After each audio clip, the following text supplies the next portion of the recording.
So I was looking at the scripture passages today in this section of Hebrews 11. What really stood out to me is Abraham's response to uncertainty in his life. And so the sermon title today is Abraham Answering Uncertainty with Faith. Answering Uncertainty with Faith. And in the Genesis account, there's many chapters that talk about Abraham's life. We don't see what the writer of Hebrews describes. But it's very interesting. The writer of Hebrews gives us an insight into what was driving Abraham's faith, what really kept him going. And it's really amazing. But first, I'm going to talk about China again, okay? I lived in China for about 4 to 5 years. I don't know if you total up all of the years and months. There's lots of amazing things to see in China. And even living there, you could live there for many years and not exhaust all the amazing things that you could see. I've seen probably, 9 things there, 8 things, almost all of those things. In the middle there, you see there's this train. That's one of my most favorite experiences in China. It's called a hard sleeper train. And it's where you and 5 of your new best Chinese friends sleep shoulder to shoulder in an overnight train on a very hard bed. And everyone's staring at you and talking about you. And you have no idea what they're saying. And it's probably good that you don't. But there's a lot of fun things to do in China as a missionary. But as a missionary, there's a lot of uncertainty when you leave your home and you leave, even though you're going on a mission that you want to do and you feel called to do that. There's a lot of uncertainty. Now, certainly there's uncertainty when it comes to food. Okay, so you learn very quickly that when you make friends with a Chinese person, eventually they're going to invite you to their hometown in the middle of nowhere, China. And that's you don't really learn this until after the first time, but that means the food is not going to be good. The food is not going to be good, and bless all of those rural Chinese people's hearts. The way they want to please a foreigner in their house is to give them bugs, okay, and various things like that, because that's what the rich people eat in China, So here's just a smattering of interesting-looking Chinese foods, and I don't know if you can really even see this up there, but you've got the scorpions on a stick on the top left, and there's some fried grasshoppers. And yeah, we did eat scorpions and grasshoppers one time. And the bad thing about being a missionary in China is that if you don't eat the food, you really offend the people. So you got to eat the bugs, and you have to have seconds. And then if you don't learn this real quick, if you have seconds, they think you want more. And then if you eat those, so you can see where the first time is a really bad learning experience because you eat a lot of bugs. The second time you realize, well, I'll just eat a couple, and I'll leave my plate full, and they'll leave me alone, right? But regardless, you got to eat bugs, right?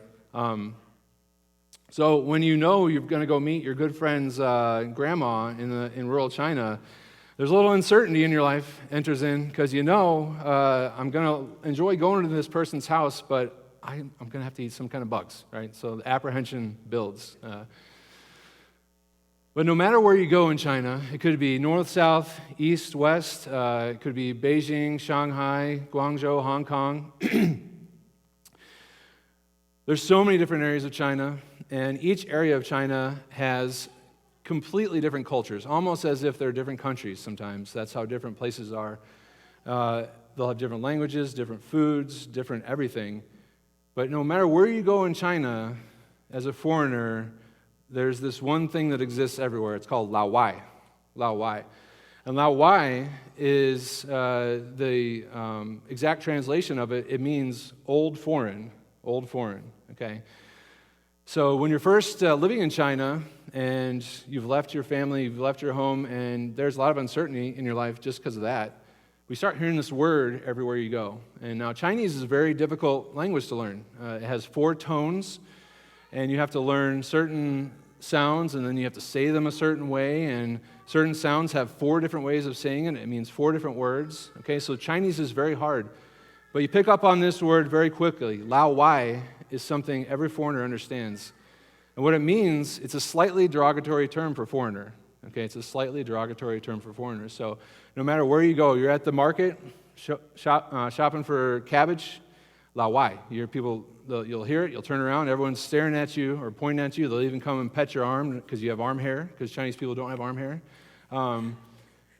You're in the bathroom in McDonald's, okay, and you just enjoyed a high-class meal at McDonald's, enjoying your home country's food, and you hear people talking Lao Wai outside of the bathroom. They're talking about you, okay? And Lao Wai is interesting because it's a way to keep distance between yourself and the person that you're talking about. And it's a way to make sure that you and the foreigner know that you're different, right? So everywhere you go, you hear this Lao Wai, and it's a reminder that you don't fit in. It's a reminder that you're not Chinese, and it's a reminder that this isn't your home. Now, it's a lot better than an older Chinese term, Yangguizi, which means foreign devil. That's what they used to say. So it's a slight upgrade from foreign devil, but still, it's an oppressive thing that you experience in China. Lao Wai, Lao Wai, Lao Wai, Lao Wai. You can never escape it. It gets old. It gets old, and it creates a lot of stress and tension in your life, and you just feel like an outsider. No matter how long you live there, you're always a Lao Wai. No matter how good of friends you are or how good of a teacher you are, you're still Lao Wai. You're still different and other. And I was thinking about that because Abraham, if you think about it, there's not too many people in the Bible who are more of an outsider than Abraham. Not too many people. You might think, well, Jesus was definitely an outsider, right? Okay? But, he was cheating. He knew what he was doing, right? Paul, maybe, he was kind of an outsider in a way. He was chased around all over Asia Minor and Europe, accepted briefly and then chased around and hunted down. But he was a Roman citizen, right? And he had a home that he could go back to in Asia. And so even for Paul, he had a place he could call home, a place that was comfortable. But for Abraham, for most of his life, for 100 years, he was like a Lao Wai, right? He had no home. He had no home. He lived in tents. He wandered around. He had a wife who couldn't have children. So much uncertainty in Abraham's life. And I think as we go through Abraham's life, we'll see that he answered uncertainty in his life with faith, And what we're going to do is we're going to start by going through Genesis 11. We're going to go to verse 27. Okay, we're going to get to Hebrews in a little bit. We're going to start in Genesis 11. That's where it kind of starts for Abraham. The first half of Genesis 11 is the account of the Tower of Babel. And we talked about that in the main service a few weeks ago. But the second half is the genealogy of Shem. And it shows how the descendants of Shem led to Abraham. Okay? And so when we start in Genesis 11:27, we see even before Genesis 12, even before the Lord shows up and gives Abraham his blessings and the promises, he is facing a lot of uncertainty. Okay, if you're in Genesis 11, let's read verse 27. We'll start there. Now, these are the records of the generations of Terah. Terah became the father of Abram, Nahor, and Haran. And Haran became the father of Lot. Haran died in the presence of his father Terah in the land of his birth, in Ur of the Chaldeans. Abraham and Nahor took wives for themselves. The name of Abram's wife was Sarai, and the name of Nahor's wife was Milcah, the daughter of Haran, the father of Milcah and Iscah. Sarai was barren, she had no child. Terah took Abram his son, and Lot, the son of Haran, his grandson, and Sarai, his daughter-in-law, his son Abram's wife. And they went out together from Ur of the Chaldeans in order to enter the land of Canaan. And they went as far as Haran and settled there. The days of Terah were 205 years, and Terah died in Haran. And even in this little section here, there's a few things we can pull out about Abram. And I might just say Abraham because it's the whole thing, okay? So if I say Abram or Abraham, we know, right? We're talking about his whole life here. But the first thing we notice is that he's from Ur of the Chaldeans. Now, why is that important? Why is that important? Well, in chapter 10, okay, we read about Nimrod. Nimrod was the man who founded Babel and some satellite cities. Then he moved up and founded Nineveh and the satellite cities there. Well, in Genesis 10, it talks about how one of the satellite cities of Babel is a city called Erech, okay? So you can go back on a map tonight and look this up. But Ur is just a little south of Erech, okay?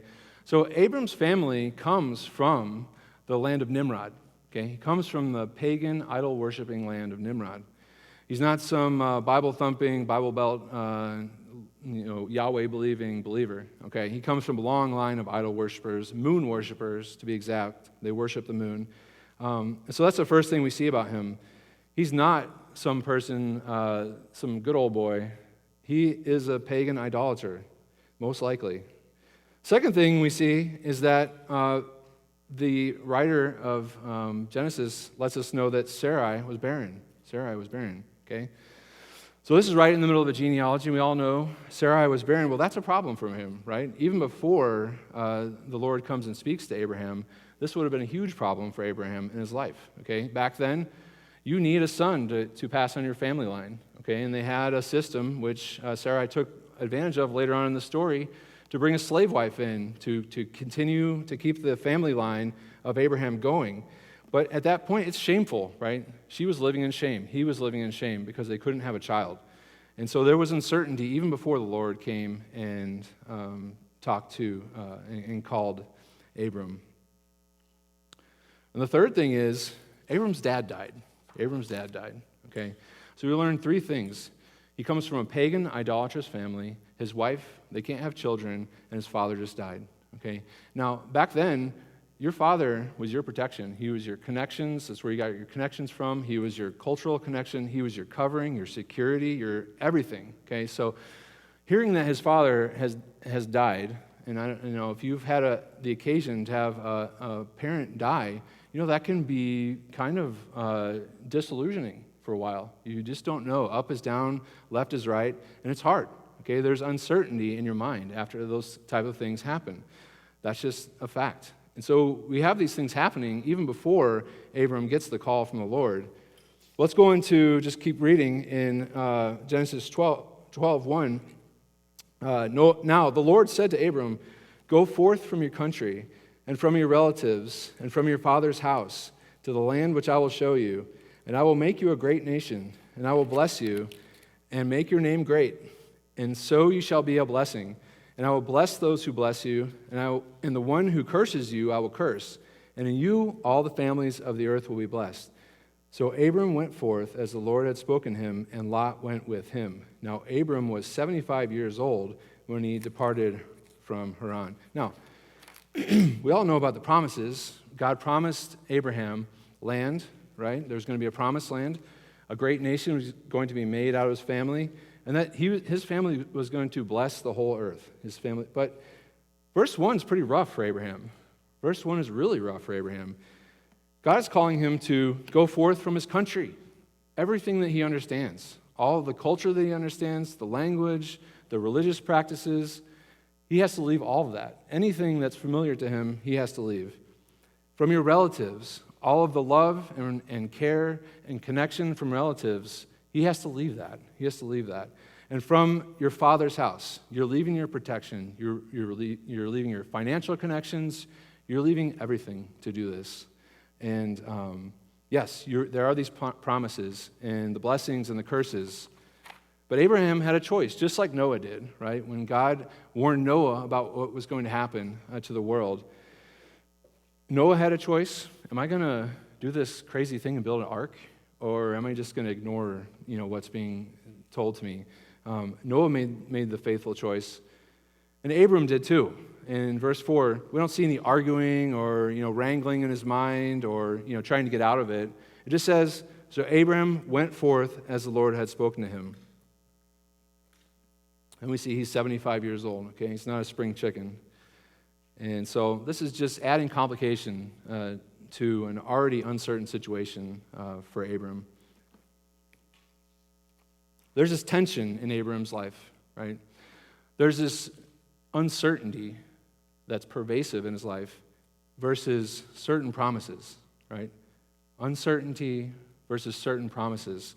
God made all these huge promises to him, but Abram lived in a tent his whole life. He lived in a tent his whole life. We don't really stop to think about that. Does anyone here like camping? I barely do. I barely do. But even if you do you want to do it for 100 years? Do you want to do it for 100 years? Maybe 100 days? Maybe even the most hardcore wouldn't want to do it 100 days. 100 years of living in a tent. What about this promised land? He didn't own a single piece of it until his wife Sarah died. He had to buy the burial cave to bury his wife in it. He didn't own a single piece of the land until his wife died, of this promised land that God promised to him. It doesn't make sense. His faith doesn't make sense. It doesn't make sense. But it didn't matter to Abraham, right? Abraham went forth as the Lord had spoken to him. Well, let's look at Hebrews 11, okay? Let's look at Hebrews 11. Abraham, totally gone from his culture, no home, no family. It's some family, but he had to leave all that familiarity, and walk in uncertainty after God called him. Well, let's look at Hebrews 11, starting in verse 8. By faith, Abraham, when he was called, obeyed by going out to a place which he was to receive for an inheritance. And he went out, not knowing where he was going. Well, that's just an interesting detail, right? It puts a little more information about he did not know where he was going, all right? Now, you kind of get that sense in Genesis 12, but the writer of Hebrews makes it clear. He just started walking down the road, and apparently God was just going to lead him down the way to Canaan on the way, right? He did not know where he was going. Does that make sense? That does not make sense. That does not make sense. But Abraham believed God. Abraham believed God. By faith, he lived as an alien in the land of promise, as in a foreign land. So he was supposed to have this land as an inheritance, right? What is your inheritance back then? It's everything. That's your whole life. When your father dies, you get a portion of that, and that's how you make your life.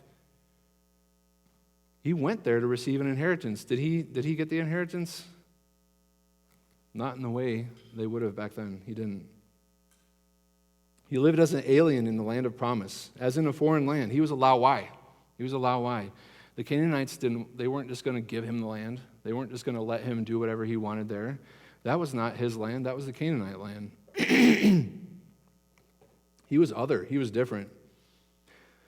He dwelled in tents with Isaac and Jacob, who were fellow heirs of the same promise. Now here's the interesting part. It gives us a look into his mindset. What was driving Abraham? What kept him going? For he was looking for a city which has foundations, whose architect and builder is God. Now, what are we talking about here? We're talking about the New Jerusalem, right? We're talking about something so far in the future. Somehow Abraham had some vision of this heavenly city in the future. And we don't get a lot of specifics about that. But Abraham knew in his heart that no matter what happens, he's wandering in tents, he didn't have a place to go, he didn't own any property, people didn't want him around. What was driving him? He kept his mind and his thoughts on a peaceful existence with God in the future, in the city that God designed and built. So how did Abraham answer uncertainty in his life? Well, number one, we would say this. Okay, what was the lesson we would learn? In number one, in times of uncertainty, and I'm going to do my clicker here. In times of uncertainty, think about God's future promises. Think about God's future promises. Be like Abraham. Now listen to this from Revelation 21. Then I saw a new heaven and a new earth. For the first heaven and earth had ceased to exist, and the sea existed no more. And I saw the holy city, the new Jerusalem, descending out of heaven from God, made ready like a bride adorned for her husband. And I heard a loud voice from the throne saying, "Look, the residence of God is among human beings. He will live among them, and they will be his people, and God himself will be with them. He will wipe away every tear from their eyes, and death will not exist anymore, or mourning or crying or pain, for the former things have ceased to exist." Down to verse 15. The angel who spoke to me had a golden measuring rod with which to measure the city and its foundation stones and wall. Now the city was laid out as a square, its length and width the same. He measured the city with the measuring rod at 1,400 miles length, width, height. Okay. Somehow Abraham knew that was going to be his future. He knew, no matter what was going on in his life, where his tents were, what the situation was with Sarai, all the promises that God gave him, There was a lot of uncertainty in Abraham's life, but he kept his eyes on that city in the future. He didn't care about that stuff. What was driving him was a vision of life together with God in peace and love and without any of the problems that he would have faced so often in his life. So number one, in times of uncertainty, remember your place in the eternal kingdom. Now, when Abraham, I'm going to say Abraham. When he got to Canaan, God kind of took him through a tour, right, north to south, through the promised land to kind of show him the different areas. He got down to the Negev, which is the desert region on the southern part of Israel, and what do we read happens next? There's a famine, right? So he gets to the promised land, all of a sudden he's got to leave because it's not so good in the promised land at that time. He's got to go to Egypt. Then God enriches his fortunes in Egypt, and he and Lot come back, and they've got to figure out they've got way too many animals, and so they got to figure out, well, Lot, we can't live together anymore. Lot, where do you want to live? Lot chooses the good land. Abraham chooses the desert, and then all of a sudden, we're focusing in on the main problem that Abraham and Sarai faced in their life was, you know what? It's been 10, 15 years, God. I can't have kids. I can't have kids. So I trust you and everything, but what is all this about this great nation when we can't have kids, right? Sarai is barren, and this doesn't make any sense. I believe you, God, but this really doesn't make any sense. And we see how Sarai, she does the cultural thing, brings Hagar in. That was a culturally appropriate thing to do back then. And God says, no, that's not going to be, Ishmael's not going to be the one of the promised, the line's not going to go through Ishmael. But just think about that too. Ishmael and Hagar had to be sent away. Think about losing your firstborn son. Who cares if he's not the son of promise? Watching your firstborn son have to go away from you and wondering, what's he up to? What's my firstborn son up to? Terrible thoughts and feelings and terrible things to go through. But eventually Isaac is born, right? Isaac is born. The Lord and the two angels come to Abraham and Sarai at the Oaks of Mamre, and there's a funny incident with Sarai in the tent, and God catches her, and they have a little funny thing. But the main thing in that incident is God says, is there anything impossible for God? Is there anything impossible for God? And the answer is no. And Isaac is born a year later, right? And so maybe things are starting to feel a little more certain, right? Okay, here's Isaac. He's the one that's going to give us this nation. And then what happens? The biggest test of them all, right? You know this child you love? You know this one you've been waiting for 25 years? The one you've been wandering in your tents? These people, you're just a lao-wai. People don't want to be around you. You finally got that son, and you know what? I want you to sacrifice that son. I want you to sacrifice that son. Well, I mean, that would have undone any kind of certainty Abraham and Sarai would have,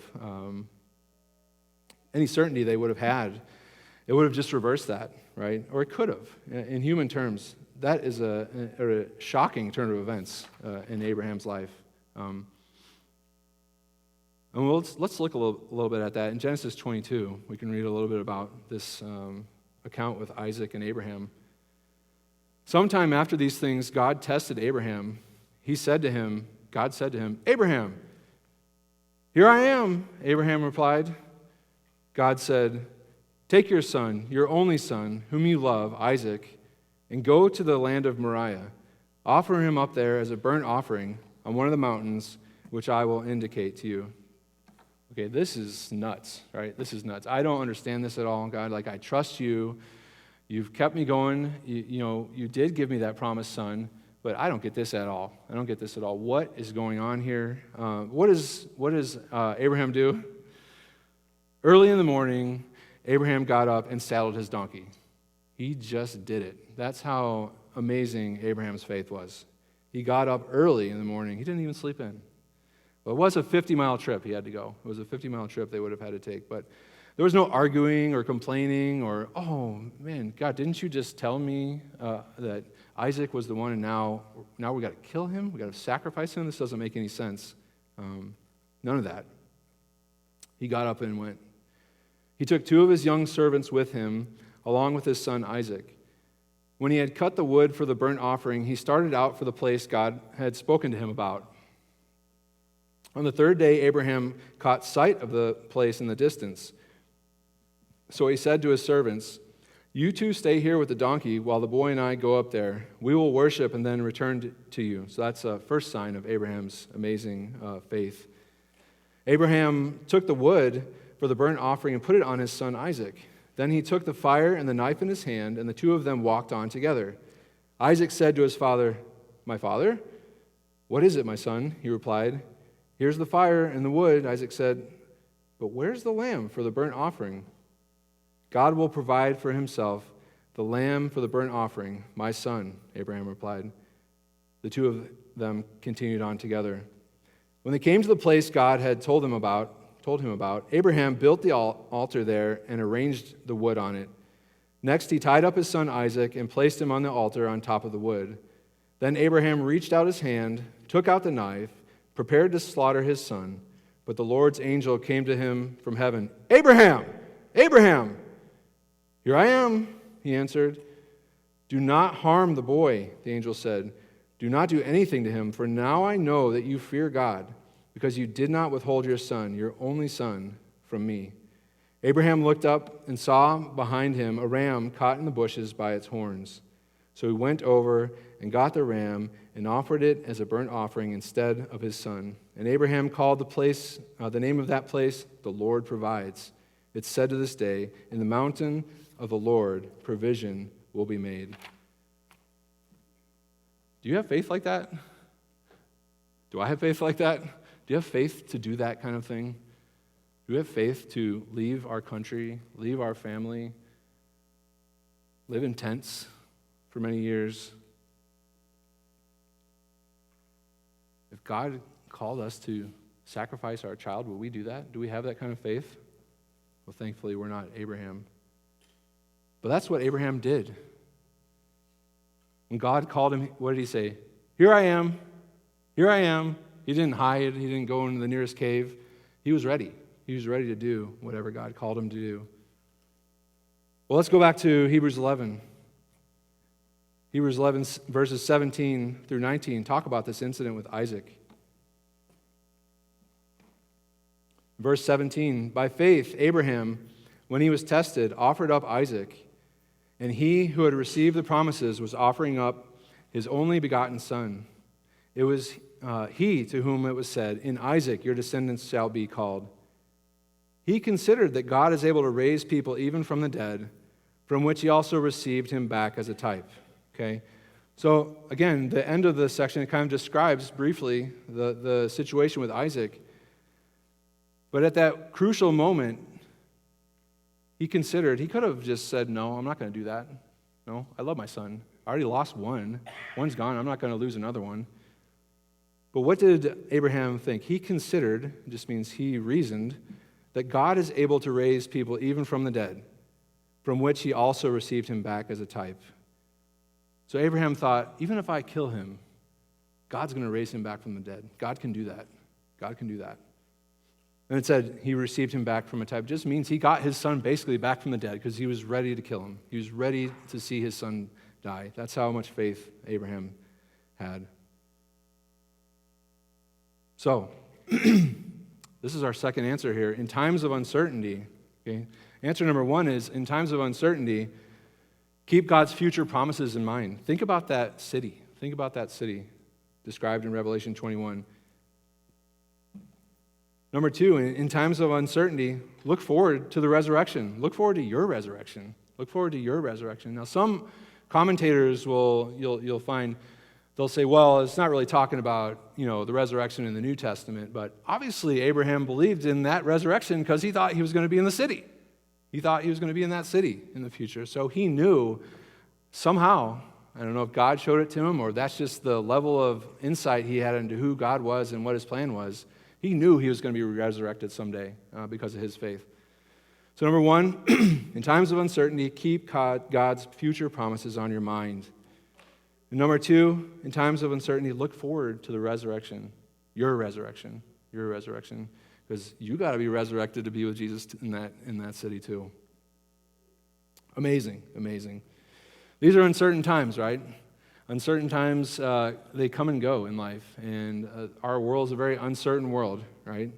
Wars, economy, artificial intelligence. I mean, you could just go on and on of things that cause uncertainty in people's minds and hearts. But when that hits us, what are we going to do? Are we going to go hide in a cave? Or are we going to be like Abraham and say, here I am. Okay, God, tell me what to do. Tell me what to do.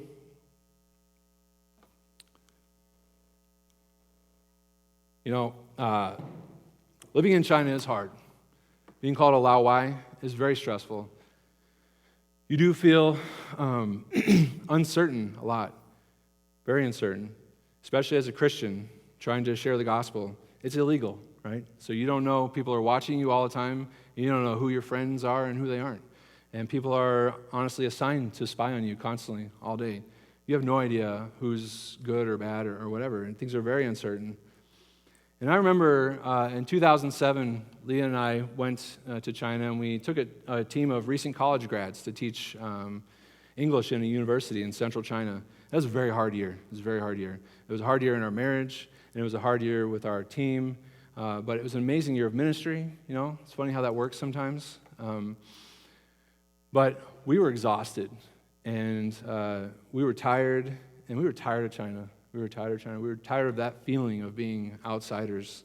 When we were flying back, we flew into Los Angeles International Airport, and it was something like a 14-hour flight, and everyone's stinky and, you know, cranky, and you just want to get off the plane because your legs don't work anymore, everything's asleep, and there's literally a Chinese man sleeping on you or something. You know, it's bad. You know, things just don't go on those long flights if you can avoid it. But when you get off the plane, you can't go straight to go get your bag, right? You have to go to a huge area of the airport that's cut off from everything else. You got to go to the customs area, right? And it's you and about 5,000 of your favorite foreign friends, all right? Are there all waiting with their passports, and people are nervous, and they're tired and anxious, and it smells, okay? It smells. And but we were tired. And we were just worn out by that experience that year. But we remember coming up to the desk where we're supposed to get our passports checked. And at that point, they don't do this today, I don't think, but there were soldiers checking passports. Now, I don't know why that was happening at that point. But it came to be our turn, and of course, that increases the intimidation of things for people, which is good for the bad guys that are trying to come in. But something really surreal happened when it was our turn to go see this intimidating-looking soldier. And we passed him the passport, and he looked at it, and he stamped it, and he said, "Welcome home. Welcome home." And there was no greater feeling than that. It was just as if all of it went away. All of it went away. All the stress, all of the pressure, all of the everything. We knew that we were home. We knew that layer of just junk in our life was gone. It was gone. We were home. That was a surreal experience. You know, as Christians, the Bible says that when we are saved, the Holy Spirit is a seal in our heart, And back in those days, you know, we don't do seals anymore. We don't do wax seals. But we talked about this in church family night a couple weeks ago. A seal meant possession. It meant security. It meant power. It meant authority. And there's only one person that's able to open the seal, and it's the recipient of the letter or whatever it is. But for believers, that seal in our heart, when we get to heaven, now I don't know if this is true, okay? I don't have any biblical evidence for this directly, but in the book of Revelation, who's the one that opens the seals? Who's the one that has the authority to open the seals, the scrolls? It's Jesus Christ, right? It's Jesus Christ. And so I imagine, I don't know if this is true, but Jesus has the authority. When we die, or when we're resurrected, and we come before Jesus, he's going to see that seal on our heart. He's going to open the seal, and he's going to say, "Welcome home." And we're going to be with him forever. And it doesn't matter, all these things that we go through in life, all the uncertainty, all the pain, the doubt, the fear, it all goes away in an instant. We're finally home with Jesus forever. in that golden city, the streets of gold, peace, the tree of life, all of it forever, to be with Jesus in his glory. There's nothing better than that. So, in times of uncertainty, keep God's future promises on your mind and look forward to the resurrection, in your life with Christ forever in the eternal kingdom. If it was good enough for Abraham, it's surely good enough for us, isn't it? Let's pray. Father in heaven, just thank you so much for this time. Thank you for your word. Thank you for just examples of faith like Abraham. Men who said, here am I, here I am. Lord, it doesn't make sense, but I'm going to do it. Lord, may we have faith like that. May we have faith like Abraham's. May we look towards that kingdom, that city, that time of peace with you. May we treasure that resurrection that we're going to have and that glorious reunion with you in that city that you want us to come into. We're waiting for you to welcome us home. We look forward to that. Thank you so much for providing a way. In Jesus' name, amen.